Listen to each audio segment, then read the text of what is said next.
No, I can't laugh. People have always told me I'm a positive person with a great outlook in life. I am definitely what you would call a glass half full kind of gal, and I always try to find the silver lining in everything. As cliche as it sounds, I would say that my motto would be to live, laugh and love.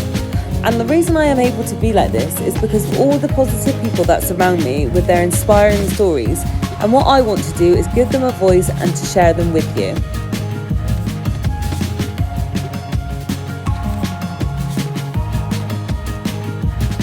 Welcome to Kandy Kamera. So welcome to the first episode of Kandy Kamera! Woo! I'm Kandy, and here today we have the beautiful Claire joining me to tell us her story. Claire suffered from a life-altering stroke at just the age of 19 years old. Doctors were preparing her family for the worst as they feared that she wouldn't make it. Against all odds, she survived and underwent years of physiotherapy to learn how to walk, read and write again. And here she is today to tell us her story. So, welcome our first guest ever on Kandy Kamera, Claire! Thank you so much for joining us today, Claire. Such a pleasure to have you. Oh, there we go. Pleasure's all round. So, we're going to talk about your stroke today. Mm-hmm. So the first question I have is, what actually is a stroke? Because as far as I'm aware, I just know, the advert on the TV, which is the sort of first stages of a stroke, face drops, loose, slurred speech, to call it ambulance, and that's all I know. Yeah. Well, I mean, that's a great start. Yeah. And they are the main bits, but we can also experience different things like tingling in one arm and things like that. Yeah. And we don't also mention in that website. Yeah. But the ones that are really the main bits are the blood clot and the bleed. And this is in the brain. Yeah, and I had the bleed, which is right in the centre. So it's right in the centre, just above my spine. Okay. So it just went and then affected everything. Oh. I know. Thank you. Oh, bless you. So we'll take it back first. So tell us about your life before you had a stroke. It was actually really, really amazing. So I can talk about most people that our childhood is like the most memorable part of our life. Mm-hmm. And for me specifically, mine was football. Yeah. I played from the age of 9 to 19. Yeah. But the important part of my life and my role model, I would say, was my dad. Yeah. I was a daddy's little girl. Of course. And when I say was, he did pass away when I was 15. Okay. Yeah. So yeah, that was very, very sudden. Mm. Oh gosh, I'm actually gonna get upset. Oh no! I know I am. Yeah, that's okay. So I can't imagine what it's like, to lose your dad, because I'm daddy's girl as well, and at that age of hormones and everything, it's really hard because when I was at a young age as well, I didn't have that moment to grieve for him. Yeah. I didn't have any counselling, and I would say, I grieved more actually for when I lost the person who I was when I had the stroke, but also for my dad. Mm-hmm. And though I was grieving for him, it was weird because I felt close to him as well. Yeah. So it was a really weird, unusual situation to be in. Yeah. But I did love my childhood. I always look back on it, like everyone. I had a really good group of friends. Was pretty silly and exactly the same as I am, kind of in a way, like ditzy. But you were fit, healthy. Yeah. You didn't smoke. No bad habits. No bad habits. And I think that's what is so important, is that despite your age, where you are,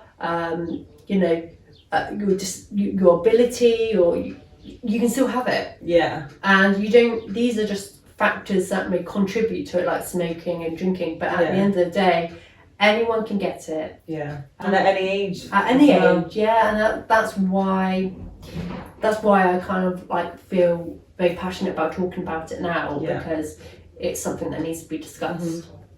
Okay, and then when you actually had your stroke, tell us, you know, when you sort of, what actually happened, and then when you really realised that, you know, you'd had a stroke.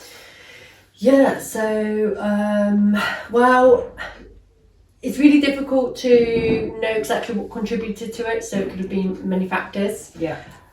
For example, you know, losing my dad at such a young age, being a perfectionist, but also special needs was kind of a very difficult time for me as well. Yeah. But also, you know, another factor of maybe getting hit on the head at football. But the day it really kind of dissolved that I was having a stroke was when I was in London in 2010. Yeah.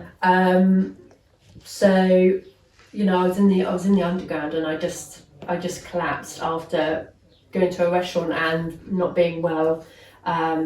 You know, being sick. I remember holding on the wall, and the wall felt like it was closing in. Gosh. It felt like that kind of nightmare. It's trippy. So there's a light, you know, like way above my head, but actually it felt like it was kind of cooking my scalp. So, you know, and I lost balance then. And, you know, when I was in the underground and I collapsed, people thought I was having anxiety because of my age. Yeah. And that wasn't it. That wasn't it, no. So you went to hospital that day? Yes, yeah. But you weren't rushed in? No, I wasn't rushed in. No. And they, you know, it's like 4.5 hours you should get checked. Well, unfortunately, they were running out of time. Yeah. And when they did check me and realised it was something could be going on in her brain, like maybe a stroke, I was actually usually you don't know this, she doesn't know this, guys. Got the incorrect treatment of a scan and not an MRI, which is more expensive. Right. Okay. So I ran out of time, and that's when I had a second stroke. Okay. So I had 2 in 2 weeks. 2 in 2 weeks, wow. So yeah, I'm very lucky that I'm here today. Yeah. Very fortunate. So you sort of woke up in bed in the hospital and were told that you'd had a stroke? Yes, yeah. And it's kind of like feeling like you've been injected in the mouth. You know when you go to the dentist? Yeah, and your mouth numb. And your face feels like yeah, that's what it felt like. Really? Yeah, so when I was touching it, it felt like I was touching it out there. But it wasn't. Yeah. And it was really horrible, and then my eye was turned inwards from the bleed. So all I could see was my nose, and everything seemed to be disfigured and overlapping each other, or the, you know when you go cross eyes, something like that, and everything was shaking as well. Gosh. So constantly. It's crazy what the body does. It's amazing. I mean, like I didn't even consider that could be a feeling that anyone could experience. So it was horrible when I woke up. Yeah, of course. And so your recovery. So did you had operations and things, and then lots of physiotherapy? Is that right? I had Botox in the eyeball. Oh, there you go. Free Botox. I know. Not Botox in the face, Claire. No wrinkles, but in the eyeball. So yes, I had that. Yeah. It wasn't a success, so they had to operate and take my eye actually out and then put it back in. Yeah. Which actually, when you think about it, crazy, isn't it? Yeah, when you think about it, you think it's fascinating that they can take it out, put it back in, and you can still see from it. Yeah. Well, I guess it's still attached when they take it out, is it? Or do I would assume so. Yeah. I went through a stimulation on my face for 3 years. It's probably about 2.5 hours a night. I did that. But the really hard and most difficult thing in my life is actually nerve damage. Right. And that's where the physical ability really affected me, because once I started moving those limbs that I didn't move, I was in a wheelchair. Okay.